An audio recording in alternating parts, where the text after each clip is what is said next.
Bienvenue dans cette nouvelle vidéo, ici Vincent, parieur sportif depuis maintenant 5 années consécutives. Donc juste avant de commencer cette vidéo, je vous invite à vous abonner si ce n'est pas encore fait et à mettre un petit pouce bleu. Donc ici c'est le stade du FC Bâle, donc voilà, donc petit stade pour changer, magnifique stade en plus, hein. Petit stade mais très beau stade. Donc voilà, je m'attarde pas et je propose tout de suite mon pronostic, donc on va commencer par les cotes. Donc c'est le match de Ligue 1 entre Metz et Nantes, hein. C'est Metz qui reçoit Nantes, donc au stade Saint-Symphorien à domicile. Donc là vous avez les cotes ici présents, juste devant vos yeux. Donc on va se référer à Pinacle, hein. Pinacle, donc c'est sorti à 3,08 la cote de Nantes et c'est maintenant à 2,92 sur ce site là. Donc 3,05 c'est sorti pour le match nul, 3,12 maintenant, 2,65, 2,73. Donc il y a quand même beaucoup de gens qui se réfèrent plutôt à la cote de Nantes. Et c'est vrai que c'était valu parce que pour moi, honnêtement, je pense qu'ils auraient dû sortir favoris Nantes, hein, quand on voit le classement entre Metz et Nantes. Bon voilà, donc ensuite on va tout de suite passer à ce que j'ai regardé un petit peu avant le match. Donc voilà, donc il y a l'entraîneur qui a parlé. Bon, il n'a pas dit de choses vraiment importantes, mis à part qu'ils avaient besoin de points, donc je vais pas trop m'attarder là-dessus, hein, il dit rien de vraiment intéressant.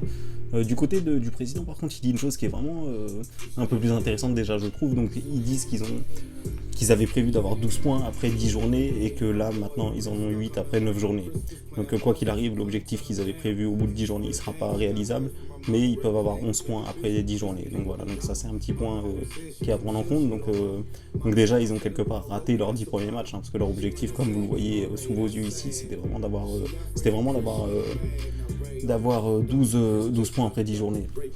Donc voilà, donc ensuite on va tout de suite passer aux statistiques. Donc il y a des statistiques qui sont vraiment très intéressantes sur ce match là. Donc voilà, je vais tout de suite aller vous les montrer.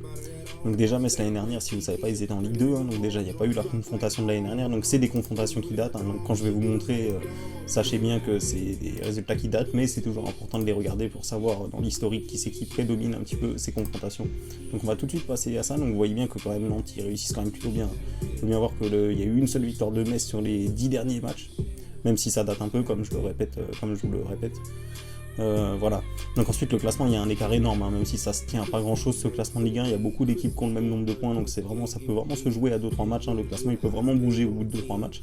Là on voit que Nantes ils sont deuxième et que Metz ils sont derniers. Donc logiquement il y a un écart quand même sur ce début de saison là, hein, si on s'en fie seulement au classement.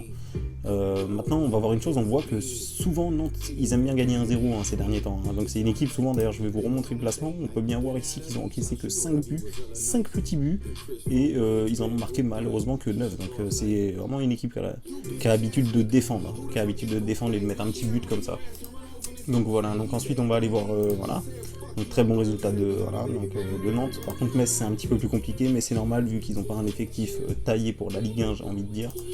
Donc voilà, donc historiquement c'est plutôt Nantes qui a l'avantage, hein, sur cette confrontation là, on peut bien le voir, hein. Même quand Metz reçoit Nantes, on peut bien voir qu'ils ont quand même du mal, hein, ces dernières saisons, même si je le répète encore une fois ça date.